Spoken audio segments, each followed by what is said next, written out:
Boa noite.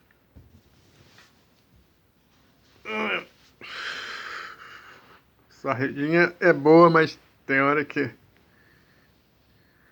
Bom, mais uma vez eu vou fazer uma apologia desse trabalho que eu estou fazendo, desses vídeos que eu estou fazendo.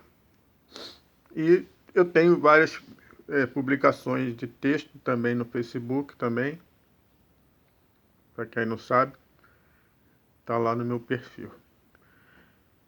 Tá no Zucar Lopes e tá no Ricardo Ruiz Lopes.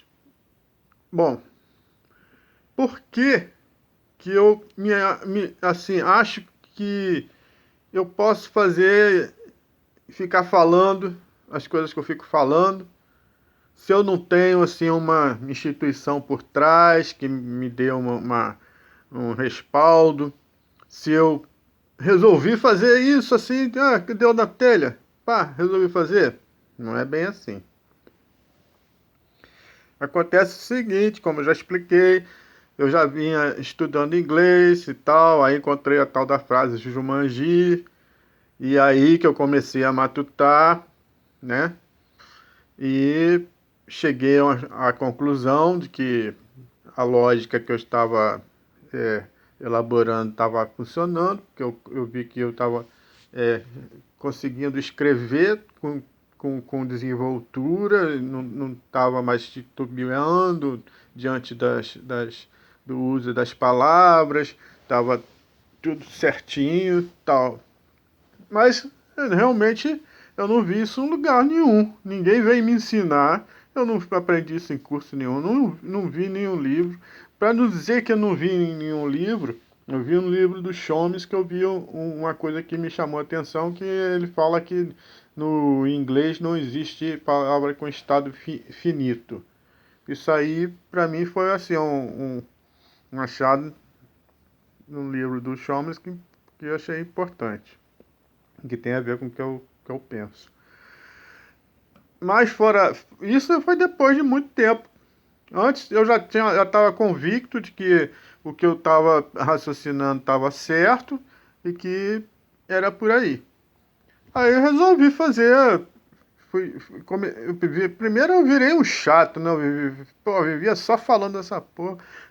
Todo mundo que eu encontrava na frente eu falava isso, toda hora, toda hora, toda hora. Até que eu parei e fiquei satisfeito com a lógica que eu estava elaborando e resolvi aí agora fazer esses vídeos. Quase uma espécie de denúncia sobre o inglês, mas é verdade, é uma coisa assim que aconteceu de repente. E foi pela intuição. Foi somente mesmo pela intuição. E eu acrescentei a ética, até a ética entra aí de uma forma secundária, porque a ética do Spinoza, né? Por quê? Porque eu já vinha lendo a ética já há muito tempo, muito tempo. E eu lia a ética e eu tinha uma profundidade da ética razoável. Eu achava que eu estava satisfeito com o que eu tinha compreendido da ética, eu achei que já tinha entendido tudo que havia para ser entendido. Mas quando eu comecei a elaborar essa gramática do inglês dessa forma, eu comecei a reler a ética. Assim como eu fiz com o inglês, que eu comecei a reler o meu inglês, reescalonar todo o meu inglês, eu também comecei a fazer a mesma coisa com a ética. Eu fui verificando que havia na ética um aspecto linguístico. E depois eu vi que ele escreveu um livro sobre gramática hebraica e faz alguns comentários nesse livro, que eu ainda não li, mas já vi algumas resenhas, e que me parece que tem a ver com a ética, né?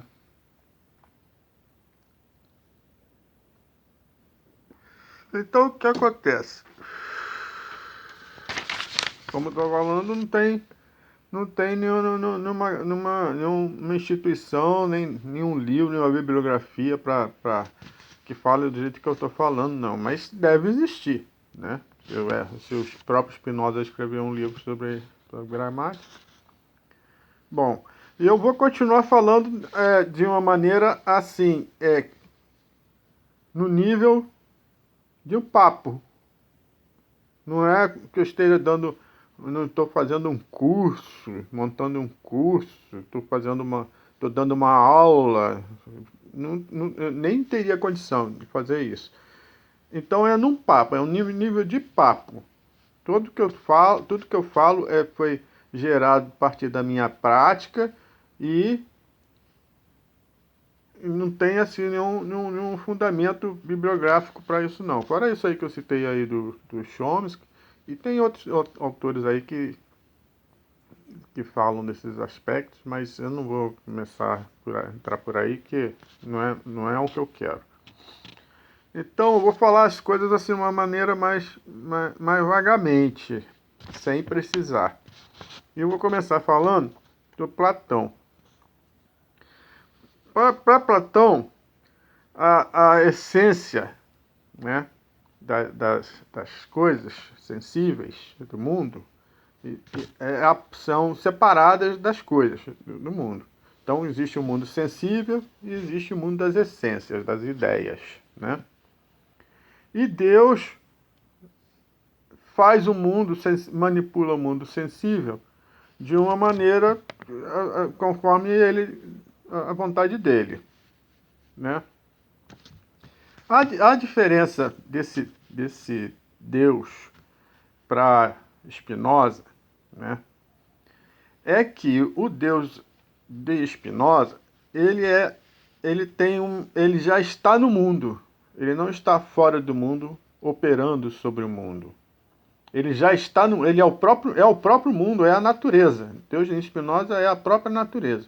Por isso que as pessoas chamam ele de panteísta, que é um termo errado, para chamar o Spinoza de panteísta. Mas chama-se ele de panteísta, porque ele vê Deus em todas as coisas. Então, o que acontece? Como isso, no meu ponto de vista de leigo, de desbravador do inglês, do ponto de vista linguístico, o uso da palavra em português guarda essas características platônicas. E o uso da palavra em inglês, no caso do espanhol, do Spinoza, o holandês, né, que era o holandês, guarda as características desse Deus espinosista. Se manifesta na língua holandesa, se manifesta esse Deus espinosista. Então, esse Deus espinosista está em todas as coisas. E ele faz uma organização do mundo, né? Tem uma visão do mundo onde o mundo é composto por corpos, né? Ele tem vários conceitos: atributo, substância, afecção, modo. Então eu vou usar corpos. Corpos, os corpos têm um atributo, têm uma substância, são afecções e são modos. Então as palavras em inglês, fazendo a transposição aí do holandês, as palavras em inglês, elas são como corpos. E os corpos, para Spinoza, afetam uns aos outros. Eles têm a capacidade de afetarem-se uns aos outros. Então, como eu disse, o substituto de car, né, na frase do Jumanji, o verbo substitute afeta o carro, ou como eu usei a palavra, essencializa o carro, em uma essência de substituto para a carroça. Ele afeta o objeto. O verbo afeta o objeto. Assim como os corpos em Spinoza se afetam uns aos outros, aí por isso que eu falo, na língua, essa ideia espinosista se manifesta como se fossem as palavras. As palavras seriam os corpos, que se afetariam uns aos outros. E isso geraria uma lógica gramatical. Essa lógica gramatical estaria baseada nas palavras de Spinoza, na ideia verdadeira. Ou seja, você monta uma frase, ou lê uma frase, né? E você tem um conhecimento intuitivo de que aquela frase está correta, montada correta. Por quê? Porque o conhecimento para Spinoza é feito através da ideia verdadeira. Agora eu vou dar uma pausa e vou falar um pouquinho de Platão e de português. Já no português, Deus está se manifestando, o homem reflete Deus, porque Deus opera sobre o mundo sensível.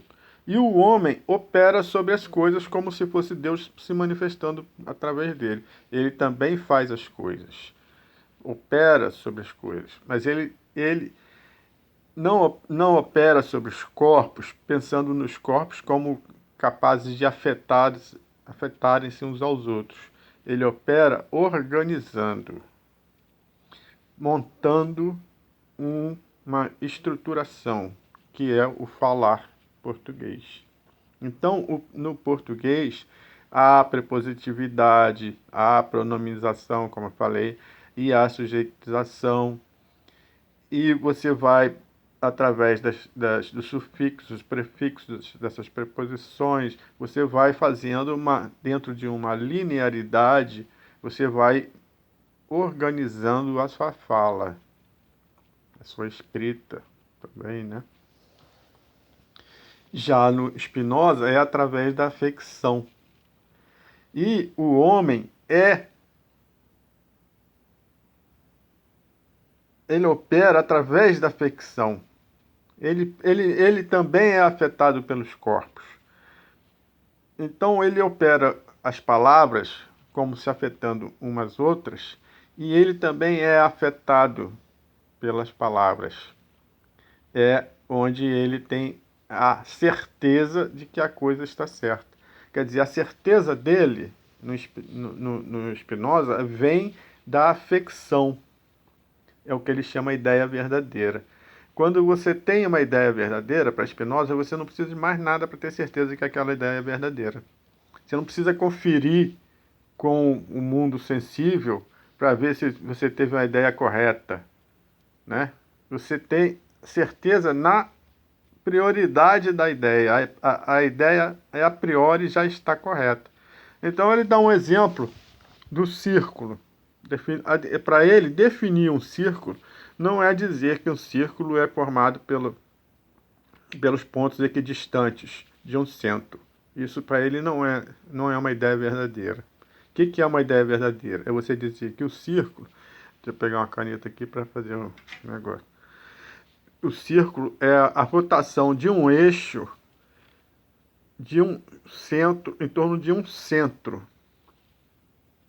Como se fosse essa caneta aqui, fosse um eixo girando em torno de um centro e produzindo o círculo. Isso, para ele, é a ideia verdadeira, é da razão de produção do círculo, que é diferente para ele de você definir o círculo como os pontos equidistantes de um centro. Então, quando você dá a razão de produção, ou seja, quando você dá a ideia verdadeira, no caso aí do círculo, você não precisa de mais nada para saber que aquela ideia está correta. Ela está correta em si mesma. Ela não precisa, se você pegar essa ideia de um círculo sendo produzido assim, você não precisa conferir ela com um círculo no sensível para ver que aquilo ali que você fez é um círculo. Você já tem a ideia certa de que é um círculo que é produzido. Então, a ideia verdadeira, ela é uma afecção. Ela é uma afecção. ela, pela ficção, você tem a certeza de que aquela ideia está correta. A mesma coisa com a gramática do inglês. Por intuição, você sabe que você escreveu a frase certa. Seria mais ou menos isso. Você não tem uma necessidade de montar, ver se concordou o pronome com a conjugação do verbo, se o plural está correto em relação ao uso do adjetivo, e concordar, preposição, usar a preposição correta. Você não precisa disso. Você já na soma dos elementos, quer dizer, desses corpos, né, dessas palavras que eu chamei de corpos, você já vê que aquilo ali funciona. Igual o círculo formado pelo eixo. Você já vê que a frase está certa. Um outro exemplo que o Spinoza dá é a proporção.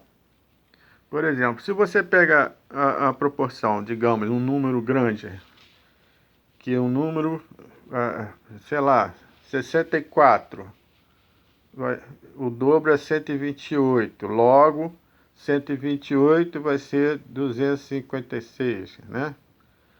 Aí você faz as contas e vê que a proporção está correta. Agora, se você pegar um número pequeno, digamos 1, 2, 2, 4, você não precisa fazer conta. Você bateu o olho, ainda mais se for tracinho, né? Se for um tracinho, dois tracinhos, quatro tracinhos, você não precisa nem fazer conta, você vai ver o que é a proporção. Você já tem a ideia verdadeira do que é a proporção. Esse é um outro exemplo que ele usa.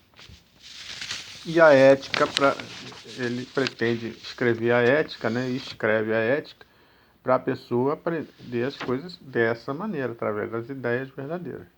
Ele começa descrevendo Deus, fala da substância, dos atributos, dos modos, das afecções, a essência, né?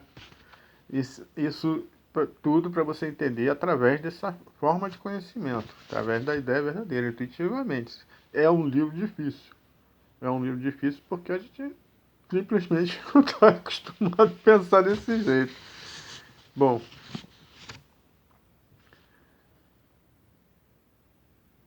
então,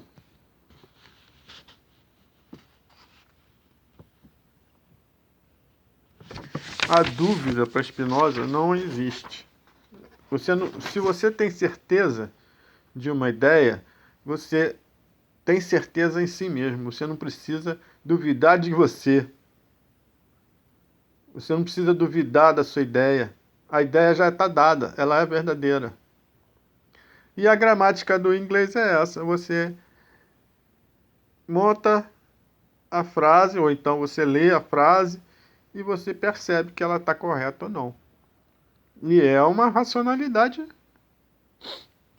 né, que é válida, porque se você pensar o nativo falante do inglês, se você tiver uma dúvida, você vai e pergunta a ele: vem cá, isso aqui, se eu falar assim, isso aqui está certo? Ele fala normalmente, ele não está pensando em nada.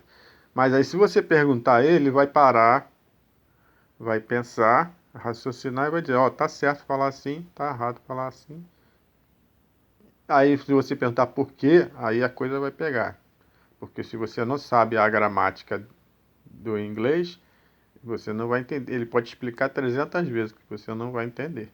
Você só vai começar a entender quando você entender como funciona a gramática.